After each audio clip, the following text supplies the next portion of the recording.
बालेते drive. यहां तक कि मनीला के अनुभवी टैक्सी ड्राइवर भी इसका नाम कांपते हुए लेते हैं। अपने प्राचीन, टेढ़े मेढ़े और फैले हुए बालेते पेड़ों के लिए जाना जाने वाला ये जगह फुसफुसाहटों वाली जगह है। कहानियां इससे चिपकी रहती हैं जैसे रात की उमस भरी हवा।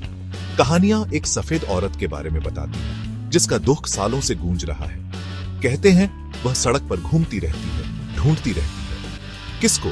कोई पूछने की हिम्मत नहीं करता। कुछ लोग एक भूतिया जीपनी के बारे में फुसफुसाते हैं जिसकी हेडलाइट्स बुरी नजर जैसी है। कहते हैं यहां एक्सीडेंट आम है, लेकिन कोई भी एक्सीडेंट नहीं। ये अपने पीछे एक ठंडक छोड़ जाते हैं, एक एहसास कि कुछ अनदेखा गुजर गया है। लुइस, जो मनीला के कंक्रीट के जंगल में सालों से गाड़ी चलाने के कारण कठोर हो गया था, भूतों की कहानियों का मजाक उड़ाता था।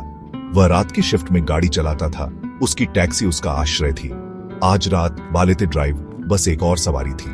बारिश विंडशील्ड पर जोर से पड़ रही थी क्योंकि उसका रेडियो स्थिर से कर्कश हो रहा था।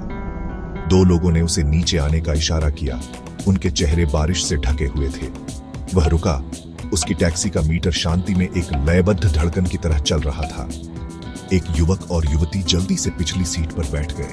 अपने साथ बारिश की खुशबू और कुछ हल्का सा बेचैन करने वाला फूलों का एहसास ला रहे थे। क्यूबाओ आदमी बुदबुदाया। उसकी आवाज कर्कश थी। महिला उसके बगल में बैठी थी, अस्वाभाविक रूप से स्थिर। उसकी निगाहें आगे सड़क पर टिकी हुई थीं। लुइस ने रियर व्यू मिरर में अपने यात्रियों पर नजर डाली। महिला का चेहरा बदला नहीं, उदासी का मुखौटा। हालांकि आदमी लुप्त होता दिख रहा था, उसकी आकृति स्ट्रीट लैंप की मंद रोशनी में टिमटिमा रही थी। रेडियो, जो अब तक चुप था, स्थिर ध्वनि के साथ फट गया। शोर के बीच एक महिला की आवाज गूंज रही थी। लुइस ने डायल के साथ लड़खड़ाया। बेचैनी उसके रीढ़ की हड्डी तक पहुंच रही थी। उसने अपने यात्रियों पर एक और नजर डालने का जोखिम उठाया। महिला ने अपना सिर घुमाया। उसकी आंखें शीशे में उसकी आंखों से मिली। वे खोखले, दुहक के अथाह गड्ढे थे। लुइस ने जल्दी से अपनी निगाहें हटा ली। उसका दिल उसकी पसलियों से टकरा रहा था। हवा भारी, घुटन भरी हो गई। लुइस को सांस लेने में तकलीफ हुई। स्टीयरिंग व्हील पर उसके हाथ पसीने से लथपथ थे। वह आखिरकार क्यूबाओ पहुंचा। टायरों की चीख के साथ रुका।